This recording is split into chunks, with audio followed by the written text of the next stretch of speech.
Allahu Akbar, Allahu Akbar. Sila subscribe atau langgan video-video terbitan sertifikat kami. Terima kasih. Termasuk benda yang syubhat yang tidak jelas halal haramnya adalah contohnya begini.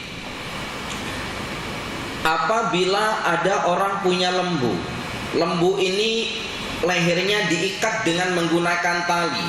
Talinya panjang. Kemudian tali ini diikat pada satu pada pokok atau pada tempat tanah yang dia miliki, namun tali ini panjang yang memungkinkan lembu itu boleh memakan tanaman milik jirannya karena talinya panjang.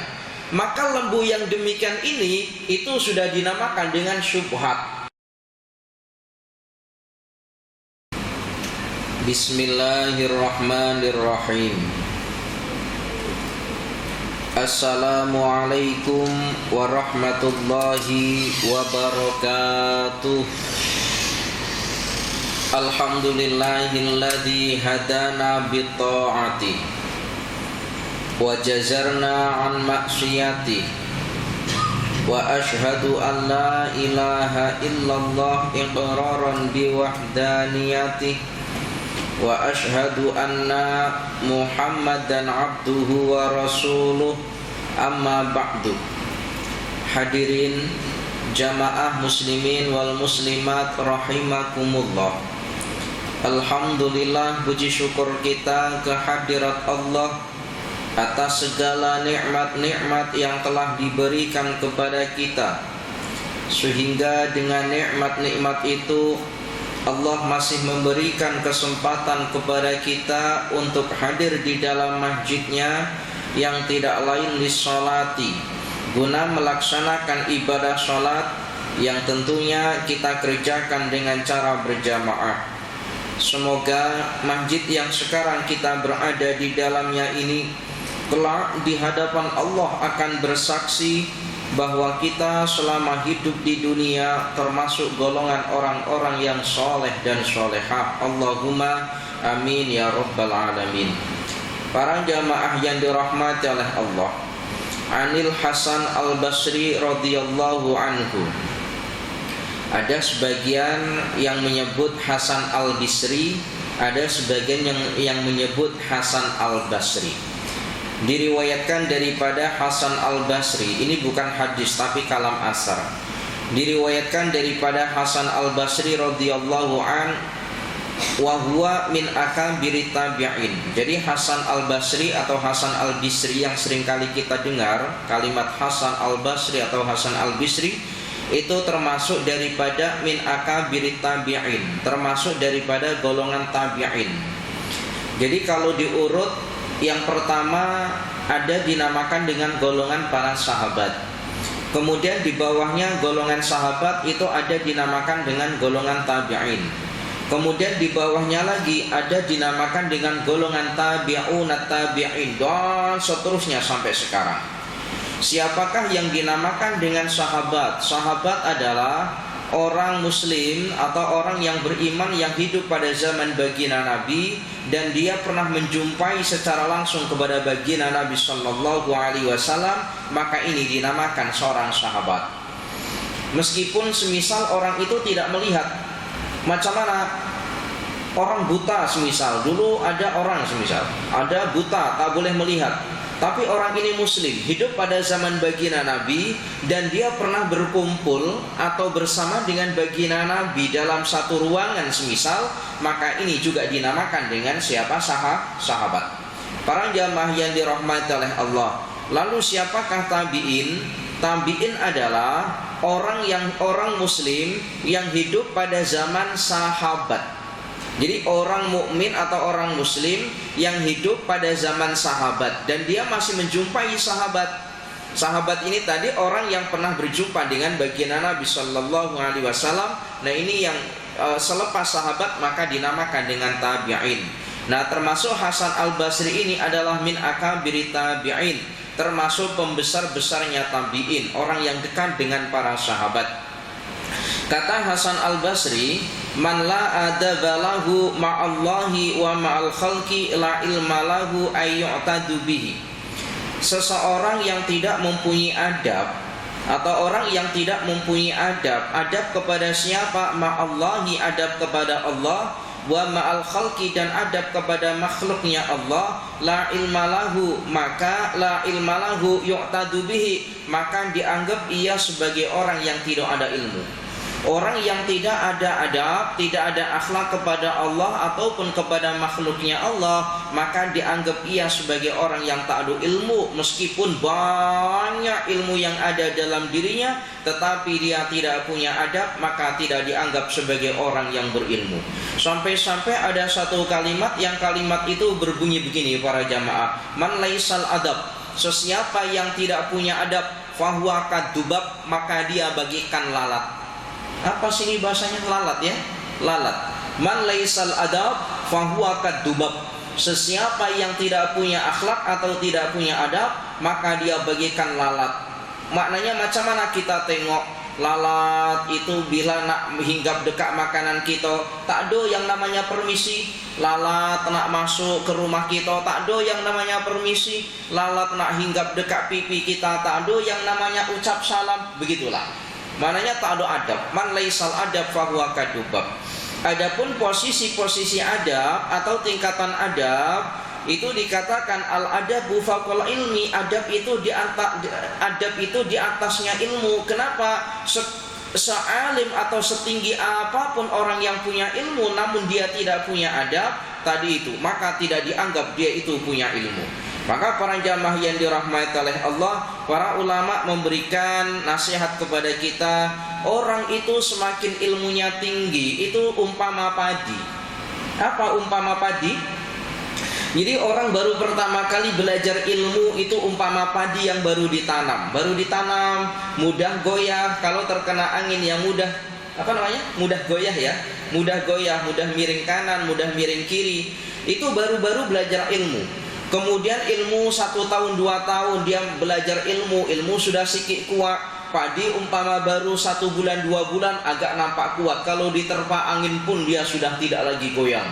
Kemudian semakin lama maka padi itu akan menunjukkan benihnya, meskipun masih hijau, masih menunjukkan benih, tapi ini masih tegak. Jadi padi itu kalau sudah berbenih atau berbiji tapi bijinya masih hijau, itu masih berdiri tegak. Maknanya macam mana? Orang yang baru-baru belajar ilmu dan sudah baru-baru nampak hasil daripada ilmunya, itu seolah-olah dia ini perkasa. Merasa dirinya hebat dibandingkan dengan orang lain. Semakin belajar ilmu, padi semakin menguning. Kalau semakin menguning, maka akan semakin menunduk. Begitulah umpamanya. Jadi orang yang belajar ilmu, semakin lama dia belajar ilmu, yang ada justru dia akan merasa bodoh, bukan justru merasa semakin pandai. Tidak ada orang yang belajar ilmu, semakin lama belajar ilmu itu malah justru semakin merasa dirinya adalah orang bodoh. Umpama tadi itu, padi semakin menguning, semakin nampak ilmunya, maka padi itu semakin menunduk, tawadhu, hormat terhadap orang lain. Para jamaah yang dirahmati oleh Allah. Kemudian waman la sabra lahu. Dulu ada di dalam kitab Ta'limul Muta'alim itu dikisahkan ada seorang tok guru yang mana tok guru ini tengah berwudu. Kemudian dia dulu wudunya tidak menggunakan air paip atau menggunakan paip, itu tidak, tapi berwudu dengan menggunakan kayak tempat yang terbuat daripada tanah liat. Nah kayak gini, kemudian diginikan. Apa sih disebutnya ya? Kendi. Pernah tengok ya? Pernah. Masih ada yang punya kendi? Sudah tak ada ya? Sudah tak ada. Dulu orang-orang dulu itu berwudu dengan macam semacam itu. Jadi begini. Kemudian tok gurunya ini meminta kepada salah satu daripada anak muridnya untuk memegang kendi tadi, lalu tok guru ini berwudu. Kemudian datanglah orang tua daripada anak murid tadi itu datang. Ternyata apa? Ternyata anak murid yang tadi disuruh oleh tok guru untuk memegang daripada kendi tadi ketika tok guru hendak berwudu, itu ternyata apa? Dia adalah anak seorang raja. Anak seorang raja. Kemudian sang raja ini ketika tengok anaknya disuruh tok gurunya untuk memegang kendi, ini tok guru raja ini marah. Tapi marahnya macam mana? Marahnya begini, wahai tok guru, janganlah engkau suruh anakku hanya sekedar memegang kendi, tapi suruhlah anakku untuk membasuh kakimu, katanya. Untuk membasuh kakimu. Kalau kita kan macam mana kira-kira? Oh, kita marah, bapak anak saya suruh pegang kendi macam itu. Ini justru tidak. Kenapa? Sebab tadi itu, dalam urusan belajar, tetap tok guru itu diposisikan orang yang lebih tinggi posisinya dibandingkan dengan yang lainnya. Sekalipun itu adalah anak seorang raja, tetap tok gurunya adalah posisinya lebih tinggi. Para jamaah yang dirahmati oleh Allah, itu ada dalam kitab Ta'limul Muta'alim. Kemudian yang kedua, waman la sobro lahu, sesiapa yang tidak ada sobar. Sobar apa sabar? Sini bahasanya sama ya, sobar, sabar. Sesiapa yang tidak ada sabar.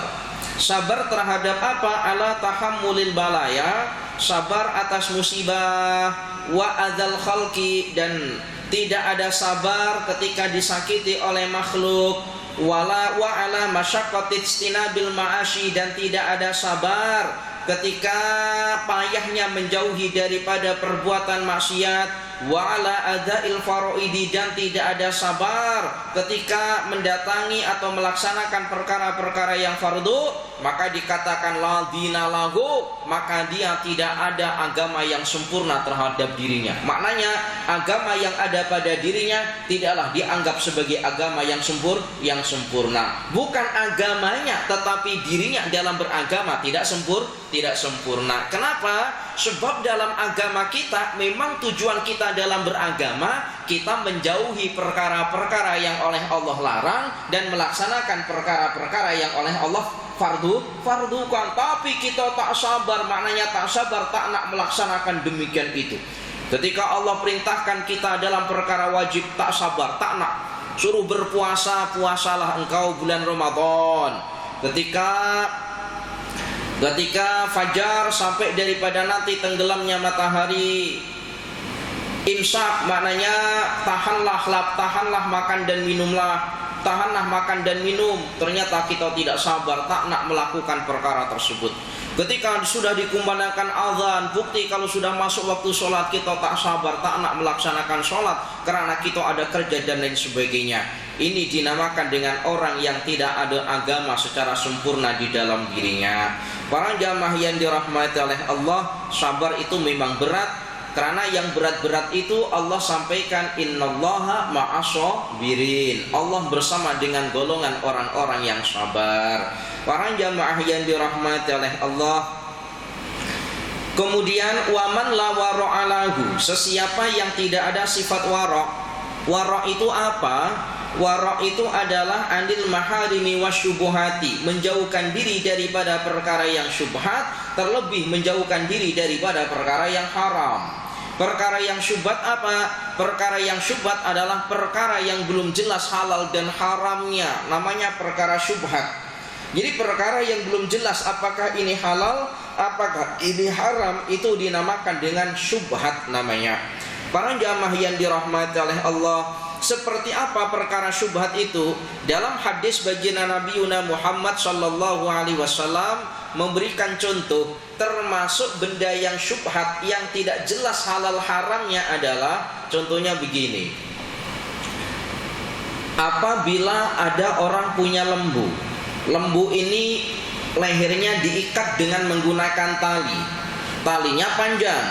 Kemudian tali ini diikat pada satu pada pokok atau pada tempat tanah yang dia miliki. Namun tali ini panjang yang memungkinkan lembu itu boleh memakan tanaman milik jirannya karena talinya panjang. Maka lembu yang demikian ini itu sudah dinamakan dengan syubhat.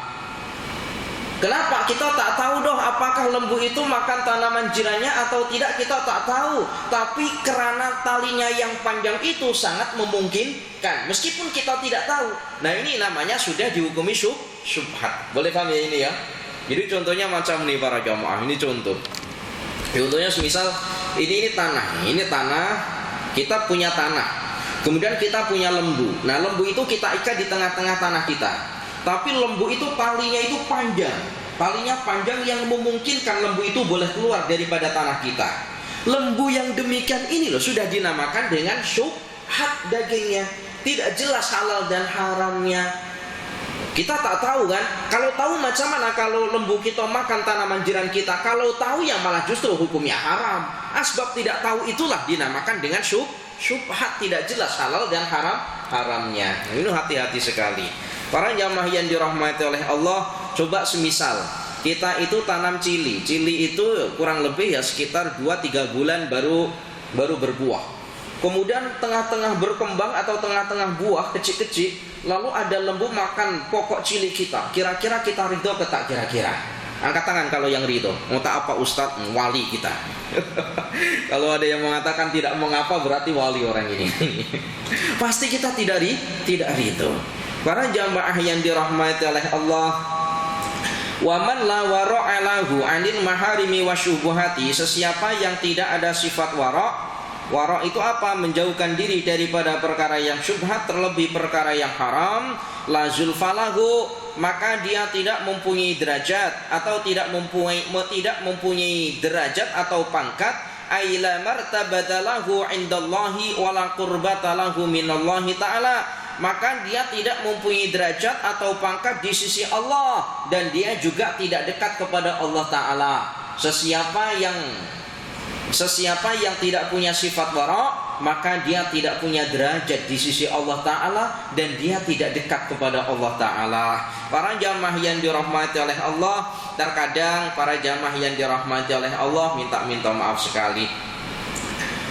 Ketika kita berdoa, doa itu artinya kita memohon kepada Allah atau meminta kepada Allah.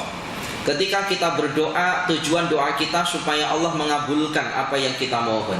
Lalu macam mana Allah mengabulkan apa yang kita minta kepada Allah, sementara lisan kita yang kita gunakan untuk memohon kepada Allah itu senantiasa memakan perkara-perkara yang syubhat, terlebih memakan perkara yang haram. Macam mana dalam satu sisi perkara kita memohon kepada Allah, doa dengan lisan kita maknanya baik, tapi dalam perkara yang lain lisan kita gunakan untuk perkara yang tidak molek, jauh, Allah tak akan kabulkan daripada doa kita. Sebagaimana baginda Nabi memberikan nasihat kepada sahabat Sa'ad, ya Sa'du atib mat'amaka takun mustajabad da'awati. Wahai Sa'ad, perbaikilah makanmu, kata baginda Nabi, maka niscaya Allah akan kabulkan daripada doamu. Subhanallah. Para jamaah yang dirahmati oleh Allah, dulu ketika zaman Nabi Musa alaihi salam, Allah pernah uji kaum Nabi Musa dengan kekeringan yang panjang sekali. Kita 1 bulan saja tak hujan saja dah Masya Allah panas luar biasa. Ini lama Allah tak berikan hujan terhadap kaum Nabi Musa. Nabi Musa dengan kaumnya salat istisqa. Apa salat istisqa? Salat untuk berharap supaya diturunkan hujan.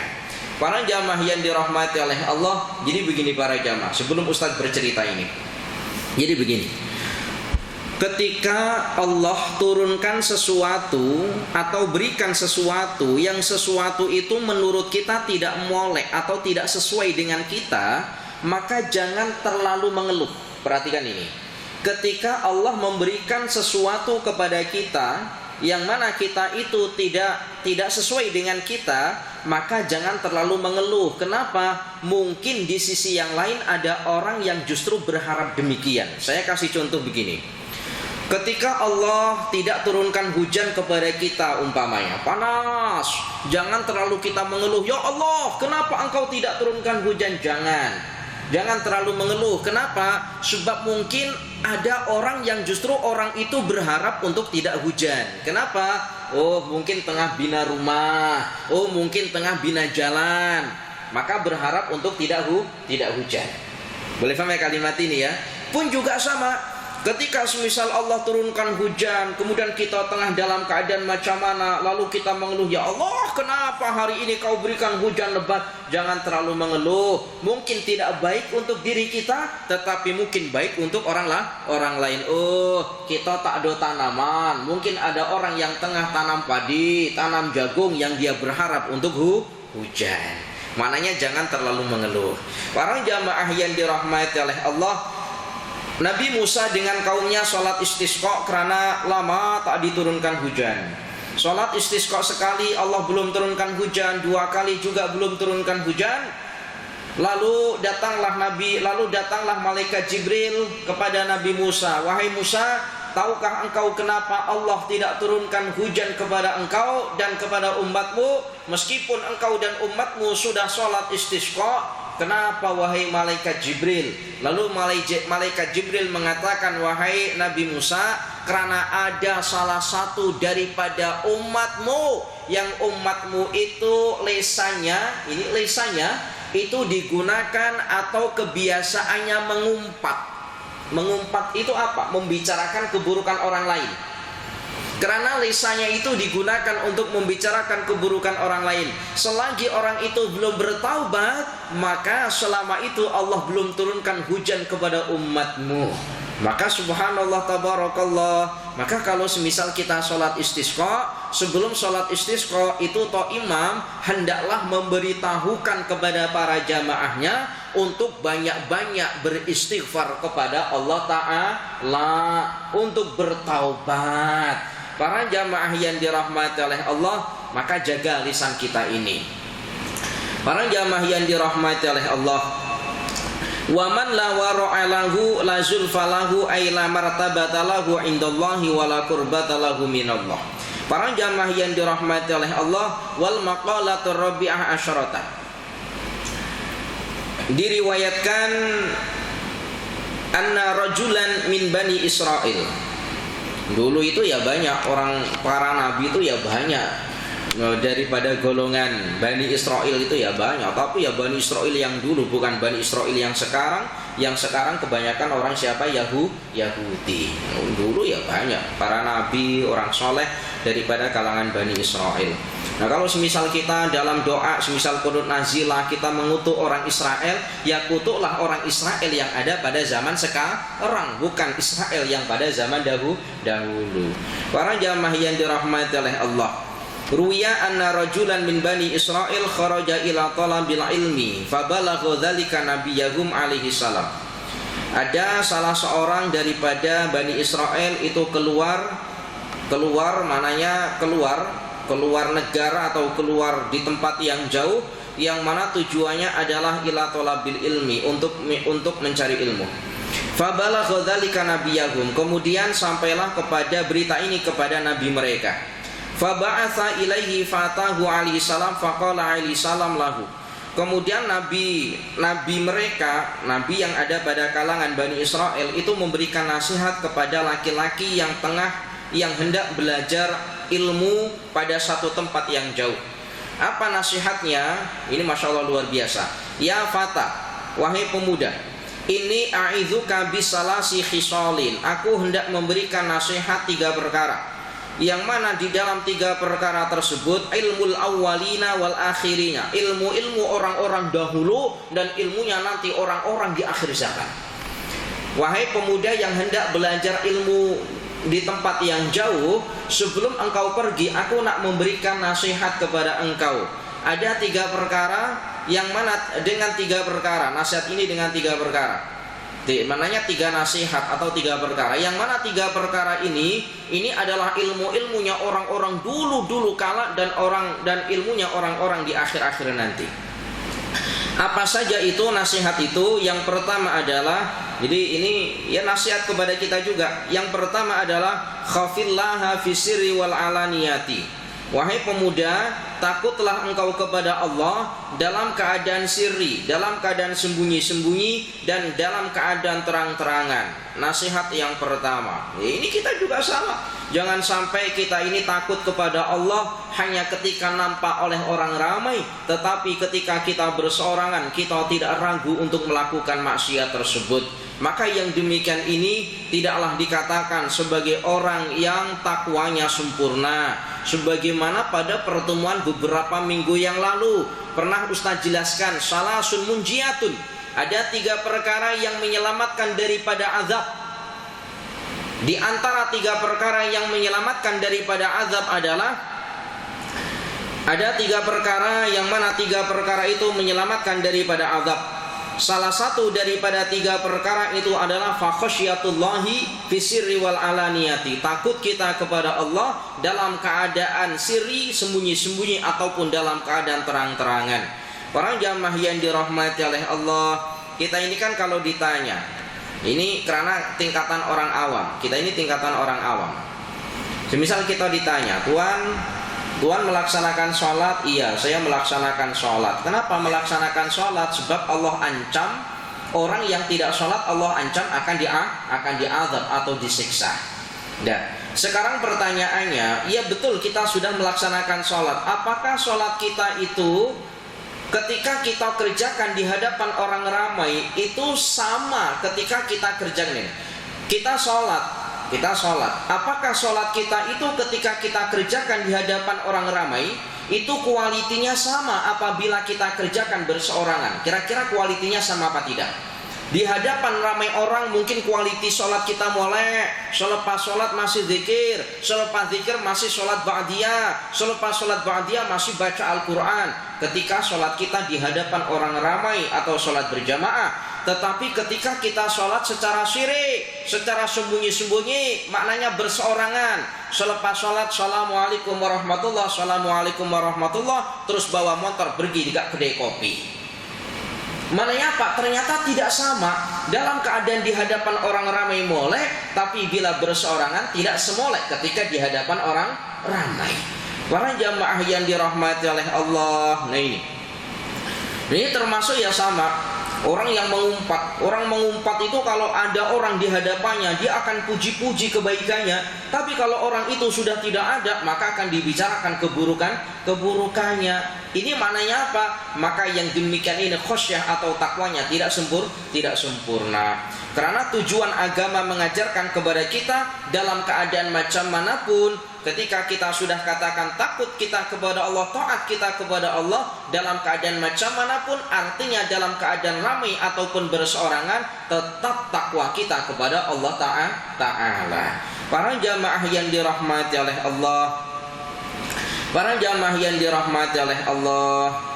itu ya pernah, ini cerita sikit. Dulu itu ada orang yang katanya taubat. Ini betul ceritanya nyata.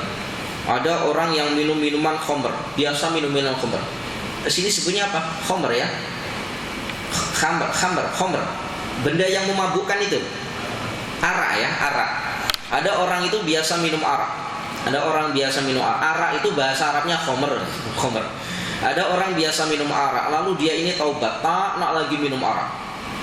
Jom minum arak, minta maaf doh, saya taubat dah minum arak. Betul kah taubat? Betul, saya dah tak nak lagi minum arak.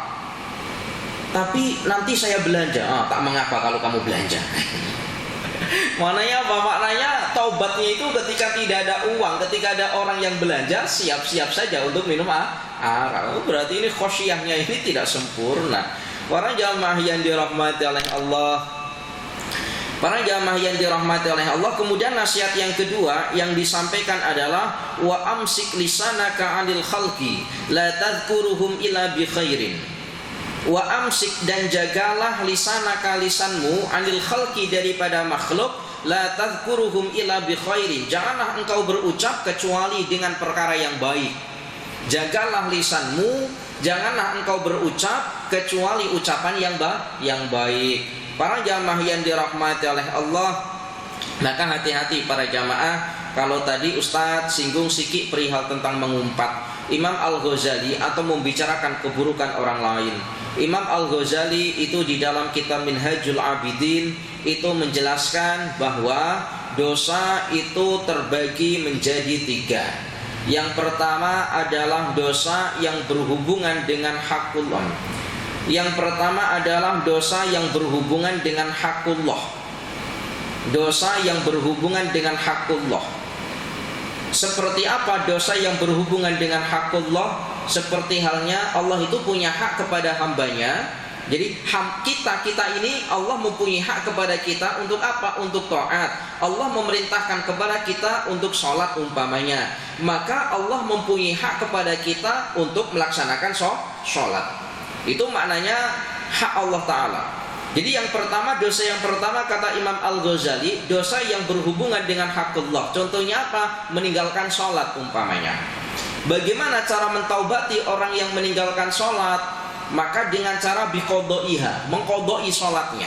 Selagi dia belum mengkodoi sholatnya, meskipun dia istighfar, memohon ampunan kepada Allah sampai lisannya berdarah, maka Allah belum terima daripada taubatnya, harus dikodoi. Kemudian yang kedua adalah dosa yang berhubungan dengan perkara-perkara yang oleh Allah larang. Seperti apa perkara yang oleh Allah larang? Imam Al-Ghazali mencontohkan kasyurbil khamri, seperti minum khamr. Lalu bagaimana taubatnya orang yang minum khamr atau minum arak? Kata Imam Al-Ghazali, ada 3 tahapan. Ada 3 tahapan, 3 step, 3 tahapan.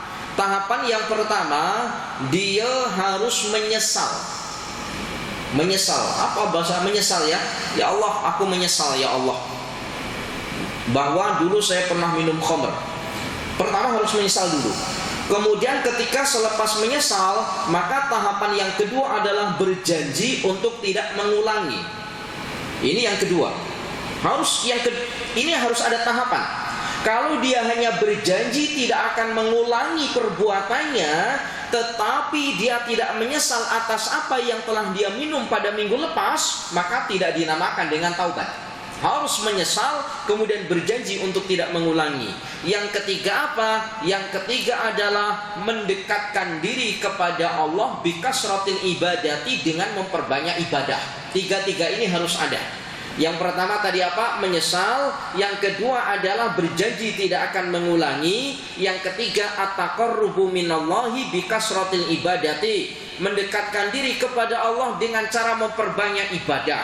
Kalau hanya berjanji tidak akan mengulangi, menyesal, berjanji tidak akan mengulangi, tapi kualiti ibadahnya biasa-biasa saja, maka tidak dinamakan sebagai orang yang bertaubat. Boleh kami kalimat ini ya? Nah, jenis yang ketiga, dosa yang ketiga, kata Imam Al-Ghazali, ini adalah dosa yang paling berat, lebih berat dibandingkan dengan dosa yang pertama dengan yang kedua. Apa itu yang ketiga? Yang ketiga adalah dosa yang berhubungan dengan hakul adami.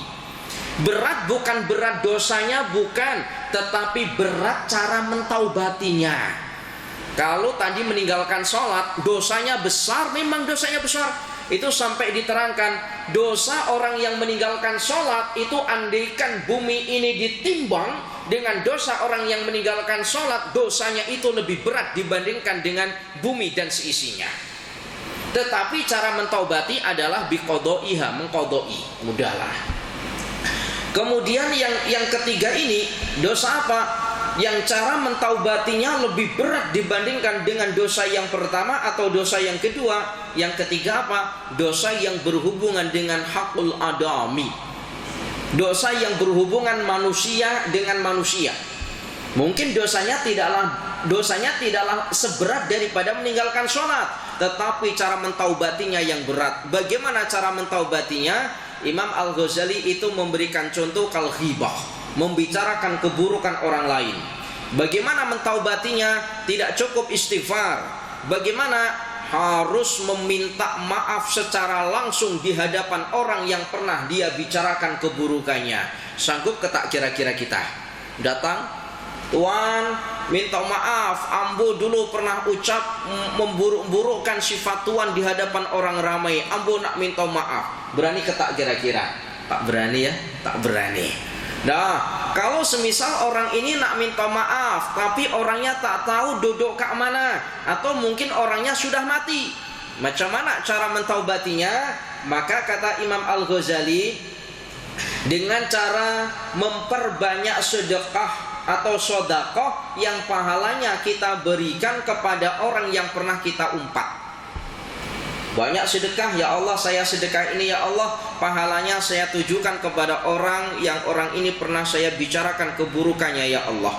Karena saya tidak nak minta maaf, tak boleh jumpa dengan orang tersebut ya Allah, tak tahu orangnya duduk kat mana. Kalau dengan sodakoh pun tak boleh karena miskin macam mana. Maka dengan cara, kata Imam Al-Ghazali, dengan cara memperbanyak amal soleh selama masa hidupnya, dengan harap-harap nanti di akhirat orang yang dia umpat ini akan memberikan maaf kepada dirinya. Ternyata di akhirat, kenapa dengan memperbanyak amal soleh? Sebab nanti seumpamanya di akhirat orang yang dia umpat ini tidak memberikan maaf kepada kita yang telah mengumpatnya, maka macam mana? Sebagai gantinya adalah amal soleh yang kita kerjakan di dunia akan diberikan kepada orang yang kita umpat. Maka kita banyak-banyak amal soleh. Kalau semisal tidak ada amal kebaikan yang boleh diberikan kepada orang yang diumpat, macam mana? Maka sebagai gantinya adalah amal-amal keburukan orang yang diumpat atau dosa-dosa orang yang diumpat akan diberikan kepada orang yang mengumpat. Berat apa tidak ini kira-kira? Berat. Sudah miskin tak boleh sedekah, tak boleh beramal soleh, ahli mengumpat. Lengkap sudah sengsaranya. Para jamaah yang dirahmati oleh Allah. Kemudian nasihat yang ketiga, jauhi perkara mengumpat. Maka para jamaah, apabila kita duduk dengan orang yang orang itu mengumpat dan kita mendengarkan orang itu mengumpat itu membicarakan keburukan orang lain. Kita duduk bersama dengan orang-orang yang orang itu membicarakan keburukan orang lain. Meskipun kita tidak membicarakan, kita hanya mendengarkan, maka hukumnya sama. Antara orang yang membicarakan keburukan dengan orang yang mendengarkan itu hukumnya sama. Itu ya diceritakan begini, loh Ustaz, kenapa hukumnya sama? Perhatikan molek-molek. Orang yang mengumpat dengan orang yang mendengarkan itu hukumnya sama mengumpat. Kenapa? Sebab orang yang mengumpat ini apabila tidak ada orang yang mendengarkan, maka tidak ada yang namanya mengumpat. Ada tak mengumpat berseorangan sendiri? Enggak ada. Ada orang yang mendengarkan. Maka orang yang mendengarkan dengan orang yang berbicara itu hukumnya sama. Macam mana Ustadz kalau ada orang yang demikian? Tinggalkan. Kalau kita tak boleh meninggalkan, macam mana Ustadz? Karena suatu perkara, maka ingkarlah di dalam hatimu tentang perbuatan mengumpat. Ingkar, ya Allah, orang itu tak betul, ya Allah, dia telah mengumpat orang lain, kena ingkar. Jangan kemudian ada orang berbicara keburukan orang lain kita dengarkan, bahkan kita sambil-sambil tertawa. Wa na'udzubillah. Para jamaah yang dirahmati oleh Allah, ini hati-hati sekali. Para jamaah yang dirahmati oleh Allah. Kemudian nasihat yang ketiga yang disampaikan oleh Nabi daripada pemuda ini, nasihat yang ketiga apa? Nasihat yang ketiga adalah wangzur hubzaka alladzi ta'kuluhu hatta yakuna minal halali. Wangzur, dan lihatlah wahai pemuda, khubzaka, terhadap makananmu, alladzi ta'kuluhu, yang mana engkau makannya, hatta yakuna minal halali, sehingga engkau boleh memastikan apa yang engkau makan itu adalah daripada perkara yang halal. Lihatlah apa yang engkau makan, sehingga engkau boleh memastikan apa yang engkau makan itu memang betul-betul daripada perkara yang halal. Jangan sampai para jamaah, kenapa? Pada pertemuan minggu yang lepas, kalaupun Ustaz tidak silap, Imam Al-Ghazali itu dalam kitabnya itu menjelaskan begini, kullu lahmin nabata minal harami. Mana kemarin itu kalimatnya? Kullu lahmin nabata minal harami. Ini. Kullu lahmin nabata minal harami asad jawarihuhu sya'am aba. Kata Imam Al-Ghazali, kullu lahmin, setiap daging, nabata minal harami, yang mana daging tersebut tumbuh daripada perkara yang haram. Kita makan ini kan makanan kita akan menjadi darah, makan kita akan menjadi daging. Setiap daging yang bersumber atau tadi itu kullu lahmin, setiap daging ya kita ini, yang mana daging kita ini bersumber daripada perkara yang haram, maka asad jawarihuhu, maka berdurhaka atau bermaksiatlah semua anggota tubuhnya, baik dia kehendaki ataupun dia tidak sadari. Jadi daging kita ini, jamaah, daging ini, daging kita ini bila tumbuh daripada perkara yang haram, maka semua anggota badan kita bermaksiat. Kita makan daripada perkara yang haram, makan kita ambil daripada tangan, tangan kita bermaksiat, mulut kita mengunyah, mulut kita bermaksiat, masuklah dalam perut kita bermaksiat, diolahlah oleh perut lalu menjadi sebuah tenaga, kita boleh melihat, kita boleh berjalan, maka semua yang dihasilkan daripada perkara haram itu, maka anggota tubuh kita bermaksiat. Hati-hati para jamaah, kalau kita punya anak, sekira anak kita menjadi anak yang betul-betul anak yang soleh, jangan sampai pernah kita berikan makan atau minum, yang minum itu terdiri daripada perkara yang syubhat, terlebih daripada perkara yang haram. Jangan sampai sekali-kali. Para jamaah yang dirahmati oleh Allah, cukup insyaallah kita lanjutkan pada pertemuan-pertemuan yang akan datang. Sayati zamanun ala ummati yuhibbuna khamsan wa yansawna khamsan. Baginda Nabi SAW sampaikan akan datang suatu masa terhadap umatku, yang mana umatku ini cinta kepada 5 perkara, tetapi melupakan 5 perkara yang lebih penting. Apa saja perkara tersebut? InsyaAllah Ustaz sampaikan pada minggu hadapan InsyaAllah. Al-afu minkum, mohon maaf apabila ada kesalahan. Ihdinas syiratal mustaqim. Assalamualaikum warahmatullahi wabarakatuh.